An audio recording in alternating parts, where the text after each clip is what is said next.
Bonjour et bienvenue sur ma chaîne Lux Lucem. Je suis Franck et aujourd'hui nous allons parler grip pour poignée d'arc classique. Moi j'ai eu la chance d'avoir un grip moche et inutilisable pour moi, donc j'ai pu refaire un modèle qui me convient parfaitement en termes d'angle et en termes de forme. Euh, je vais utiliser du plaquage de bois, donc bien sûr on va commencer par démonter tout ce qui va nous déranger sur la poignée, c'est-à-dire le berger, le repose-flèche, et on va démonter aussi donc notre grip qui nous servira de modèle.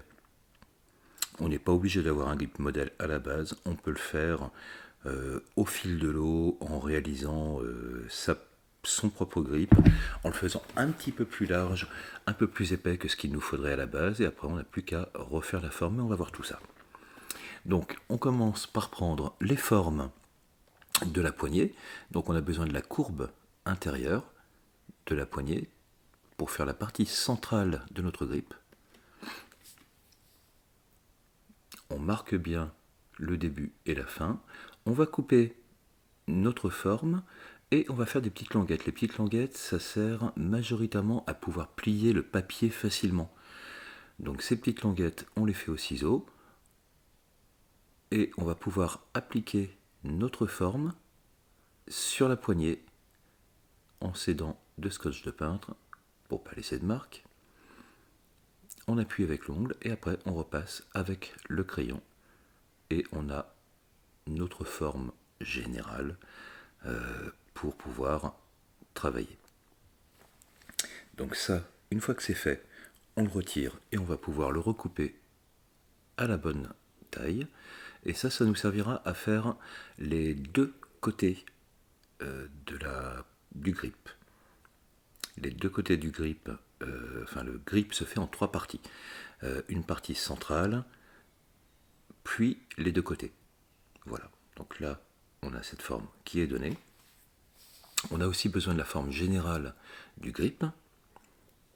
Et on va reporter aussi certaines cotes. Donc là, on est sur quelque chose de relativement simple à faire. Juste prendre les formes sur la poignée et les formes aussi sur le grip. Donc, trois parties principales. Le centre qui va venir en appui sur la poignée, les deux plaquettes qui vont venir chacune de leur côté, et là on va commencer à encoller parce qu'on va faire une sorte de contreplaqué. On va croiser les fibres.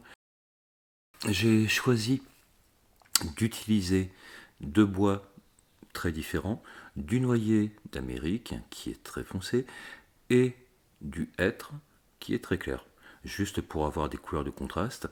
Donc les fibres doivent être croisées. Donc là le hêtre est travaillé dans la longueur et le noyer est travaillé lui dans la largeur.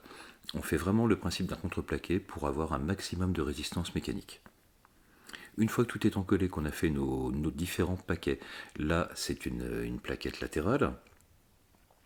Une fois que tout est encollé, qu'on a l'épaisseur que l'on désire, on recale notre bois. C'est pas super important, super précis parce qu'on va avoir un petit peu de marge au niveau des coupes. On utilise du papier sulfurisé parce que ça permet de décoller très facilement l'ensemble une fois que la colle sera sèche. On le met entre deux cales et on va utiliser donc des serre-joints pour mettre de la pression sur notre collage. On laisse sécher. Généralement quelques heures vont suffire, une journée, une nuit, en fonction de la température. On décolle donc notre morceau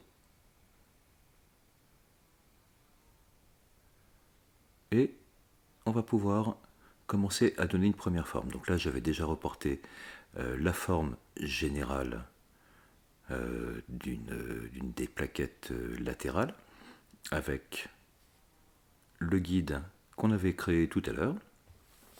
Je travaille à la râpe pour approcher, pour essayer d'avoir une forme qui soit la plus proche possible de ce qui sera nécessaire pour notre poignet. Donc on prend son temps, on peut travailler tranquillement. Là, comme vous pouvez le voir, avec la râpe, j'ai fait une bêtise. J'ai commencé à amincir une partie que j'aurais pas dû amincir. Donc il va falloir que je reprenne ce petit morceau. Donc on va le dégager. Je vais utiliser personnellement un ciseau à bois pour faire ça. Et je vais dégager une épaisseur complète de forme, on va dire, relativement rectangulaire. Une forme qui contienne au moins un angle droit. Ça sera plus facile pour refaire un petit morceau, pour réutiliser une petite chute par exemple. C'est ce que je vais faire. Je vais utiliser une chute pour venir combler ce manque.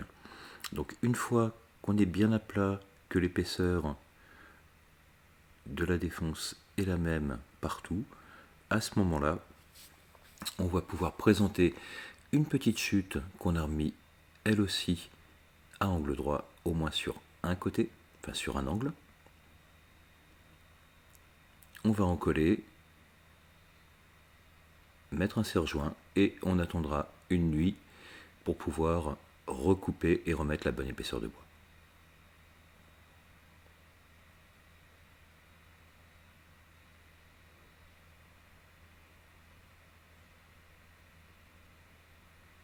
Donc le serre-joint après le collage.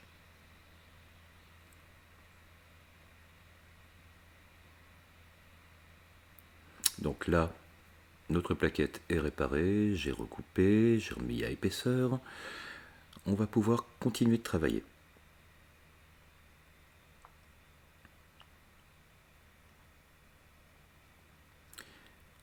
On récupère nos 3 éléments principaux qu'on a préparés. Je dis éléments principaux parce que on aura aussi besoin de 2 plaquettes sur les plaquettes latérales pour faire le haut du grip.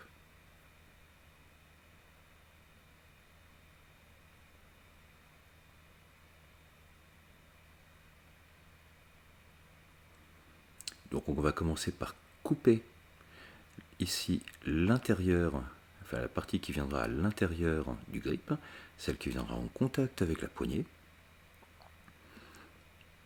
On a nos formes qui sont à peu près données.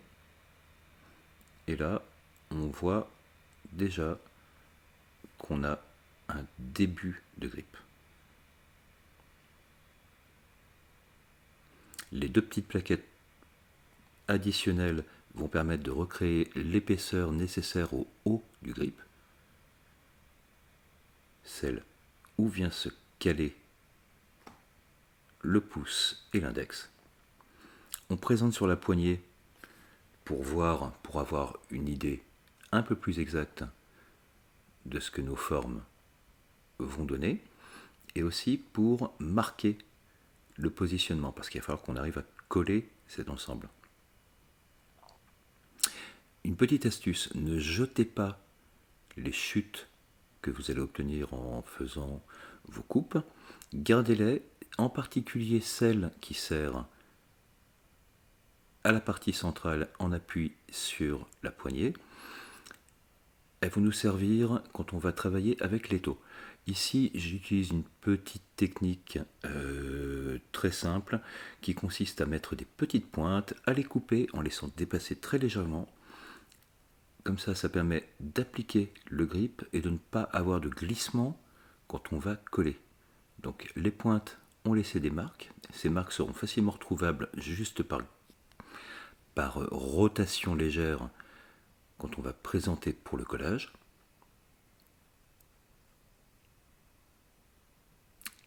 Donc on en colle. Aucune inquiétude à avoir pour ce qui concerne les pointes. On n'a pas de problème particulier à retirer les pointes. On va voir que pendant la phase de formage, où on va utiliser énormément la râpe et le ciseau à bois, on s'aperçoit qu'on retombe sur ces petites pointes qui sont très fines, qui s'enlèvent facilement et qui ne resteront pas là parce qu'elles n'ont aucune utilité. Donc on en colle nos 2 parties qu'on a préparées. On a nos petites marques avec les clous dans chacune. Ça permet de se repositionner très facilement et de ne pas avoir de glissement quand on va mettre sous pression avec les serre-joints.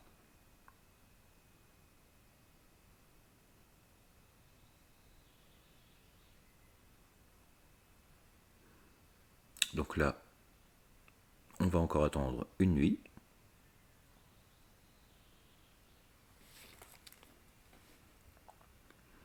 La nuit est passée et j'ai profité un petit peu de l'intervalle de collage pour rajouter mes deux suppléments sur la plaquette haute.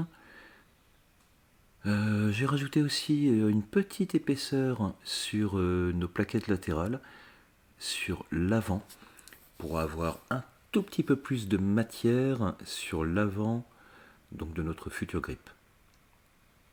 Et un petit peu moins, parce que j'aime particulièrement les grips étroits et plats. L'avantage de faire soi-même son propre grip, c'est que on peut vraiment donner la forme, l'angle, utiliser le matériau, le bois qu'on veut, dans la couleur qu'on veut, et avoir quelque chose qui nous ressemble, nous correspond, et nous permettra aussi d'avoir un positionnement facile à chaque fois, répétable, parce que le tir à l'arc, c'est de la répétition. Et donc bien placer sa main d'arc dans son grip, ça participe au fait d'avoir de meilleures performances. Donc là, pour moi, dans mon cas, je vérifie au maximum que tout est plat, parce que j'aime particulièrement ces poignées avec des plats et des angles assez vifs qui permettent d'avoir un contact positif avec le grip et de se replacer à chaque fois de la même façon parce qu'on a toujours la même sensation qui est là. Donc là, on commence à former notre poignet. Je travaille au ciseau, vous pouvez le faire à la râpe ou au papier de verre, un petit peu avec l'outil que vous voulez. Il n'y a pas besoin d'avoir d'outils particuliers, vraiment des outils basiques. Ciseaux à bois, râpe, vous allez voir que j'utilise presque aucun outil électrique. Je travaille à la main, ça se fait très bien, ça permet d'avoir une gestion quelquefois plus facile, parce que quand je râpe, je vais un petit peu moins vite qu'une ponceuse électrique. Donc ça évite de faire des bêtises aussi quelquefois.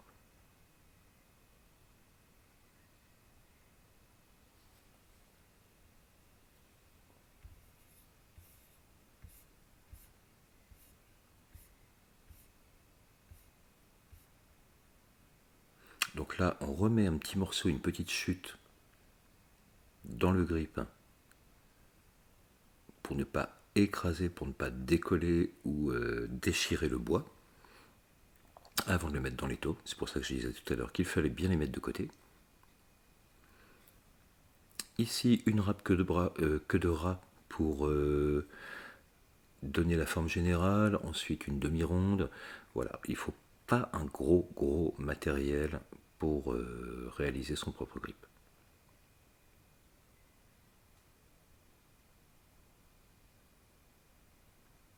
Ce qu'il va falloir faire, donc si vous avez déjà le grip qui vous convient, avec la forme qui vous convient et que vous voulez le reproduire, il faudra comparer en fait vos deux grips de façon régulière. Ou si vous n'en avez pas, vous n'aurez qu'à reprendre votre grip à chaque fois dans la main pour le voir.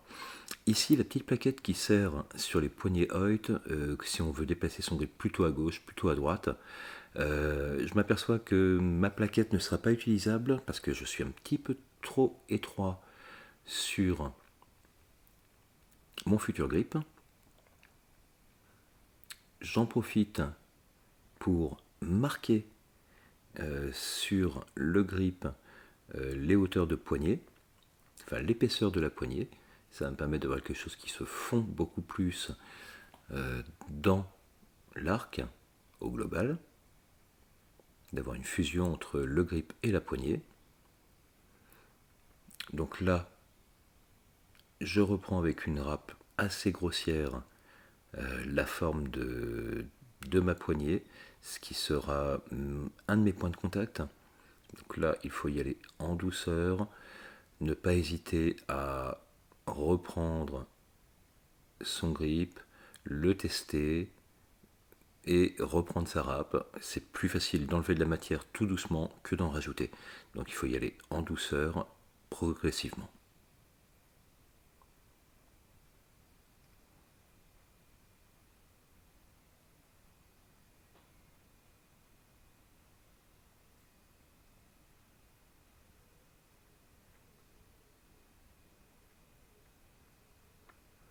Donc avec le papier de verre, on va donner une forme un petit peu plus douce, quelque chose de plus agréable au contact. Et on va aussi pouvoir supprimer les marques laissées par les râpes. Parce que quand on utilise une râpe assez grossière, on a des marques qui se créent. Donc le papier de verre, du gros grain, du grain moyen et pour finir le grain fin.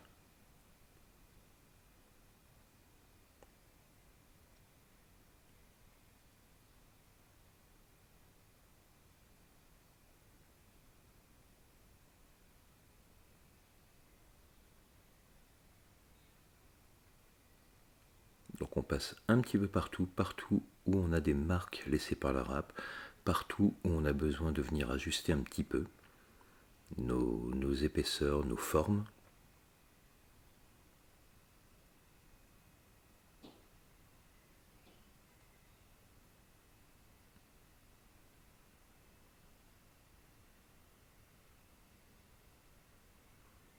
Donc l'avantage d'utiliser des bois qu'on alterne entre un bois clair et un bois foncé ou un bois coloré, c'est qu'on a cet effet un petit peu de matière qui est plutôt joli, je trouve.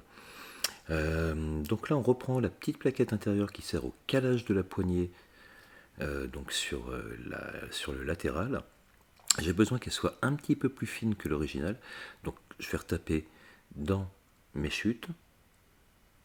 Je vais faire quelque chose de simple avec trois petits morceaux. Je suis sur un plaquage de 0,6, donc j'ai besoin de rattraper un tout petit peu plus fin que la plaquette d'origine qui est fournie par Hoyt.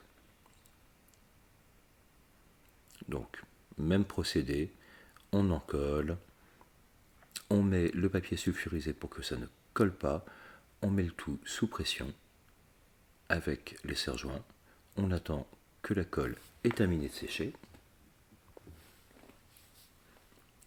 et on va pouvoir ensuite transférer la forme de notre petite plaquette interne, en n'oubliant pas de marquer les perçages qui permettent aux deux vis de venir passer. Enfin, dans ce cas, une seule vis, parce qu'on peut gérer la hauteur aussi de cette plaquette.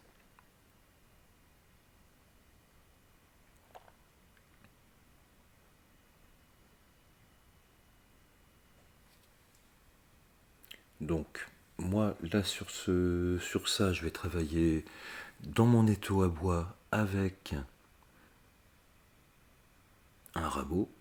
Vous pouvez utiliser l'outil qui vous convient le mieux. Je suis habitué au rabot, donc je travaille au rabot. Si vous êtes plus à l'aise avec une râpe, avec autre chose, n'hésitez pas. Donc là, je m'amuse un petit peu sur ma forme de poignet, parce qu'il y a des zones dont je ne me sers pas. Il n'y a pas de point de contact dans mon cas, en bas à droite du grip. Tout simplement parce que je suis droitier, donc je la tiens de la main gauche, et j'ai envie de donner une petite forme plus arrondie, plus sympa, donner un petit peu de douceur et d'originalité à la forme de cette poignée qui est quand même relativement droite. Je suis quasiment sur des angles à 90 en termes de points de contact, qui sont juste légèrement rabattus pour ne pas être blessant.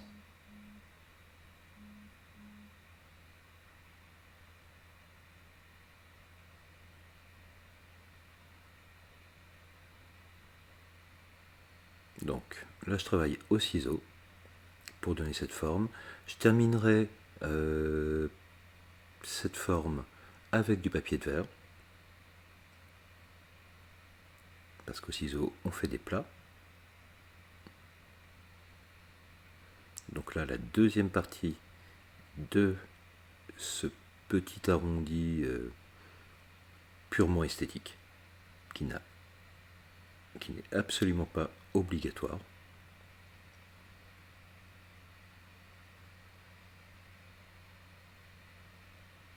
J'avais juste envie d'avoir quelque chose qui soit joli.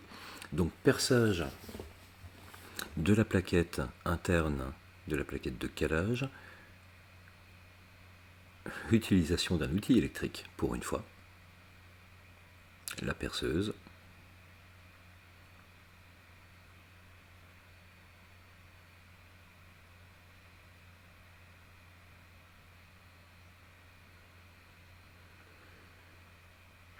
ici je vais travailler sur un tout petit morceau, une petite chute de noyer noir qui va me servir à créer une forme en diamant,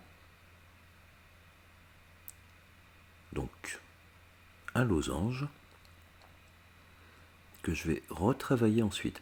Donc là j'essaie juste d'avoir une épaisseur constante sur ce petit morceau. La petite astuce, c'est que je l'ai collé avec du scotch double face sur un morceau plus grand pour pouvoir le caler facilement et travailler facilement dessus dans l'étau. Donc on vérifie que notre surface soit bien propre, qu'elle soit plane et aussi que notre morceau de bois fasse la même épaisseur partout.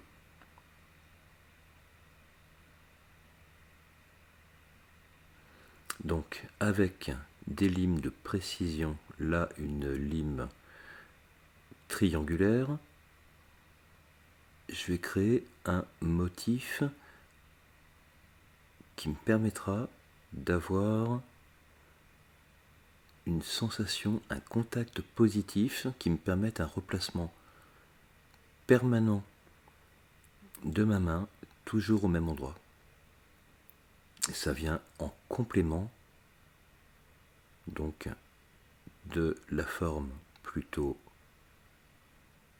anguleuse de mon grip. Donc ici, je fais une petite défonce au ciseau à bois qui reprend cette forme de losange pour pouvoir loger donc ce petit morceau de noyer noir à l'intérieur du grip.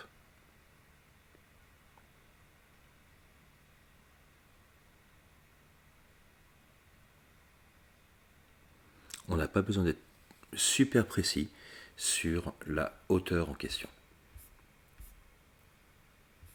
Donc là, je présente mon petit morceau de noyer noir.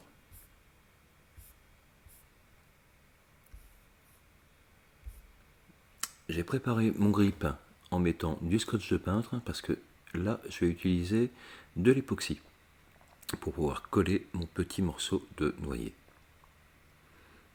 Maintenant que c'est collé, je laisse sécher sans pression parce que l'époxy n'a pas besoin de pression pour sécher.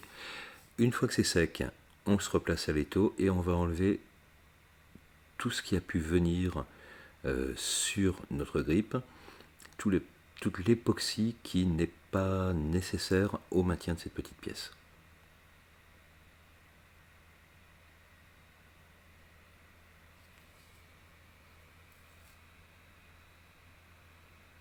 Donc là, il faut y aller vraiment en douceur pour ne pas venir aplanir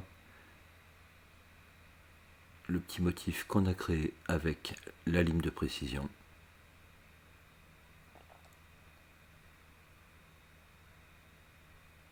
Donc ciseaux à bois, cutter, l'outil qui vous va bien.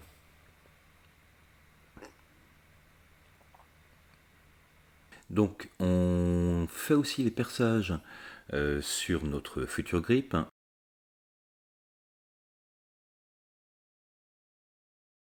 Et on va commencer à se poser des questions sur la finition. Et là, je vais demander à James de bien vouloir nous expliquer.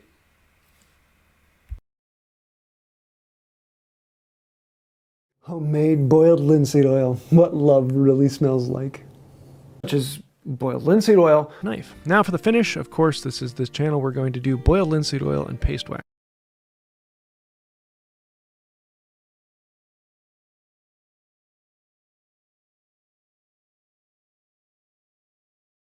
L'huile de lin bouillie, c'est une huile de lin qui a subi un traitement thermique qui lui permet de polymériser, de sécher beaucoup plus vite, beaucoup plus facilement qu'une huile de lin classique. Donc on trempe ou on applique au chiffon de l'huile de lin sur la poignée, enfin sur le grip.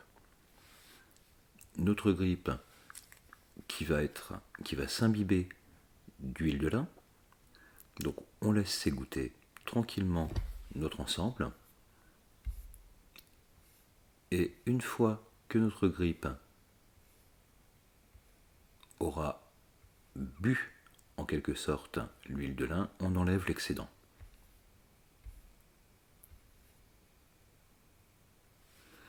Comme nous l'a expliqué James White, l'huile de lin, ça va bien avec la paste wax.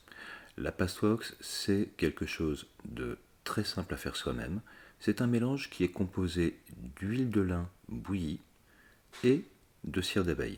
Personnellement, je rajoute un tout petit peu, mais vraiment très peu, de cire de carnauba, qui a la propriété d'être un petit peu plus dur et donc de mieux tenir. Donc ici, on travaille au bain-marie. Notre cire est fondue. On va pouvoir la transférer dans un pot, la laisser durcir, et une fois qu'elle a durci, on va pouvoir l'utiliser. Donc là, moi je travaille avec les doigts, vous pouvez travailler avec un chiffon, avec un pinceau à poil dur, vous faites un petit peu comme vous voulez. Donc cette cire, elle a l'avantage de sécher, de créer un film protecteur, parce qu'on a à la fois de la cire et de l'huile de lin bouillie. L'huile de lin bouillie polymérise au contact de l'oxygène. Donc on en met bien partout, à l'intérieur, à l'extérieur du grip, pour avoir la meilleure protection possible et aussi le meilleur aspect possible. Parce que la paste wax, c'est magique, ça laisse un très bel aspect satiné sur le bois qu'on va pouvoir voir dans quelques instants. Donc j'en mets aussi sur la cale d'épaisseur pour la latéralité. Bien refermer la paste wax parce qu'elle est très sensible à l'oxygène, elle a une tendance à durcir, à faire un film sur le dessus du pot. Donc une fois que c'est appliqué et que ça a un petit peu séché, on va faire briller avec un chiffon. Ça permet aussi d'enlever les excédents de cire qui ne servent pas. Et on obtient ce très bel aspect satiné. Encore une fois, je voudrais en profiter pour remercier Monsieur James White de la chaîne Wood by White qui m'a autorisé à utiliser son image et sa voix. Donc là, on voit la petite reprise que j'ai été amené à faire, liée à mon erreur. On a un plutôt bel aspect général. Donc, le grip monté, sous différents angles. Donc, cette surface en losange, en diamant, je ne sais pas trop comment dire, qui va permettre d'avoir un grip positif, l'angle plutôt abrupt du côté gauche, qui est un angle quasiment à 90 degrés, juste rabattu pour ne pas être blessant. Donc, merci d'avoir regardé cette vidéo. N'hésitez pas à vous abonner, à laisser un pouce vert, à partager. Merci d'avance. Je suis Franck et vous êtes toujours sur ma chaîne LuxLux Lucem.